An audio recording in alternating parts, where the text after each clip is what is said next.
All right, good to see everybody. Appreciate you being here. Great afternoon, great crowd, great team we're going against. I thought the work was so good. A lot of energy, right? I mean, it just amps up a little bit when you get to these kind of practices. So good for us. Can't wait to get a look at the tape and get to work. So, but thanks to the Colts for coming. I thought it was a well-run practice. That both teams did their best to keep staying on their feet as much as possible and keep it healthy. So we were happy about that, and I think we got a lot of good work done. So, what questions you have? John, I know, like you say, when you watch the film, you'll get a little bit more detail. But did anything jump out at you? Anything that you saw from your team that you maybe didn't see, in the regular time? You're looking at the details, really. I mean, you're not really looking at the outcomes as much. I mean, obviously, I give them credit right at the end. They got 2 interceptions in 2 minutes, so that was great. Great job by those guys underneath making those catches. So that was disappointing to us. We don't want to throw an interception in 2 minutes.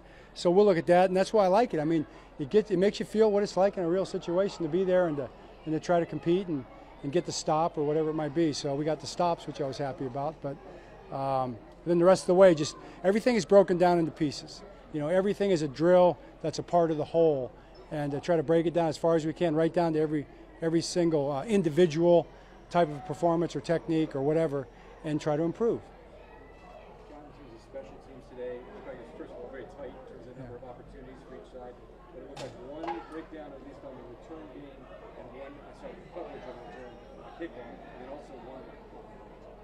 Talk about what you saw here. Yeah, I mean, we'll get a chance to look at those plays and just work through them, I think we came free in the punt rush once or twice, we had some good rushes, and we did really well with the vice stuff. I thought our gunners looked really good. So we had, and also the chance. Those reps for those guys in games are just really kind of rare because you only get the 3 preseason games for the young guys. Most of these guys have never played special teams before, so we'll coach those plays. I mean, the one that got outside the edge, whoever the edge guy was, we'll coach him up on it.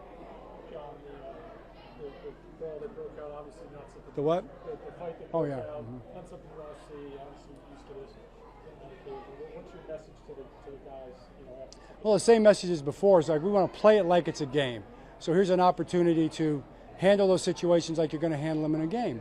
And we did 99% of the time, but we didn't on that play. And it's like Shane and I were talking afterwards, and also Chris Ballard, we were both talking. It's always special teams. It always happens in these practices on special teams. And usually it's the gunners. The gunner vice drill, you can pretty much chalk it up and predict it that it's going to happen because it's one of those full field, really competitive drills. And, it happened. But it should be a learning experience opportunity for our team too. You don't have to throw a punch to get thrown in that game. You go back at them, they may throw you out, and the officials threw both those guys out. So that's an opportunity for us to learn from. John, you've had Kyle obviously for a few years now. Are there still ways that he's finding to impress you, just with his ability to move all around and then obviously the physical side as well? Yeah, another conversation with one of their coaches, but he's just a really good football athlete, Kyle Van Noy. I'm sure he still runs pretty fast. I'm sure he still jumps pretty high and all that. But he does all the football movements functionally really, really well. He can get off blocks. He can make tackles. He can rush the passer. He's got leverage on the blocker. He finds a way because he's really good. And I think that's what you're talking about. John, we didn't see Kyle out there today. What's that? We didn't see Kyle Hamilton out there today. Is everything okay? Yeah, it's one of those camp deals. Just hold him out of this one. Try not to make anything more of a problem than it needs to be. In 11s today, Charlie Kohler got open a bunch of times. Also had that tough contested catch he made. How comfortable do you feel with Isaiah out for a little bit of time with Charlie and how he's grown as a receiver? Yeah, Charlie, came in as a receiver. That's the interesting thing. And I do think he's grown as a receiver also, but he's really, probably his biggest growth came as a blocker because he never blocked, I don't think, one time at Iowa State, it doesn't seem like. Now he's kind of known as a blocker. And yet he has 2 or 3 big, huge passing catches today. We had numerous big plays in the passing game. We had a couple big runs. We had a number of red zone scores, which was good with the first group, the first set with the ones. So those are all great things to see, and Charlie was a big part of that.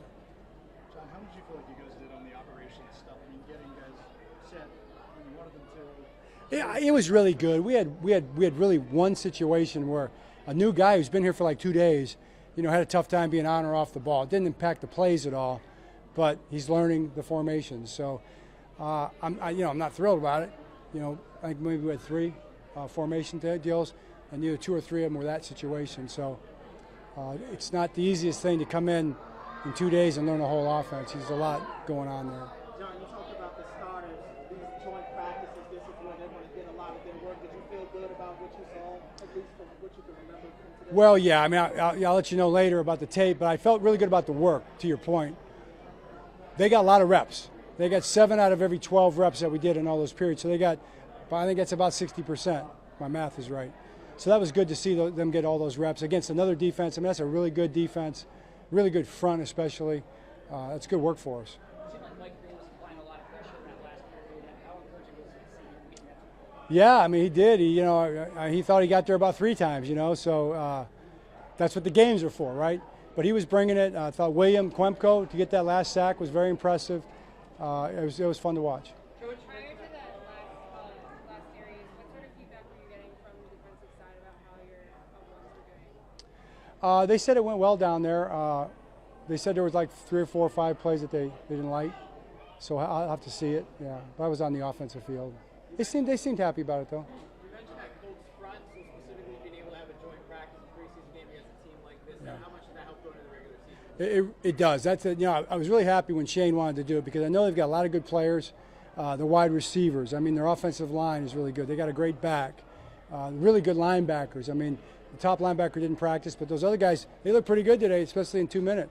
So when you can play against really top-notch players like that are not your own guys, it's valuable. It's like a preseason game in that sense for the ones. John, I think you mentioned a little bit about the preseason, especially the opener. Is it going to be like usual, no Lamar, no Derek, going to be the top guys? That's the way it's going to be for this game. We'll take the next game as we go. Looks like you guys have rotated Andrew and Ben at that left guard spot. What have you noticed from those 2 guys and them being able to, establish a rapport with Lamar and the other guys on the line? I think good. I mean, Andrew's had a really good camp kind of all the way through. Really impressed with the way he's played. He's a pro. He's very physical, very strong guy. And then Ben had a slow start to camp, but once we put the pads on it, he accelerated and has done well. So, yeah, I think they're both playing really well. We're not finished. I mean, you get evaluated through the whole season. When you're younger, you got to keep it going anyway. But I like the way those guys are playing. John, were you impressed with LeJohntay Lester? I think he might have taken one back if they didn't call dead. Just curious what you saw from him in return today. They look good. I'm going to be watching those guys and just see what their posture was catching the ball. I think they'll all be able to make returns. I want to see their posture catching the ball. I want to see how solid they look fundamentally catching punts, because that's where it starts. You got to be able to catch the punts. I learned that from Andy Reid, and Ray Rhodes taught me that the very first year.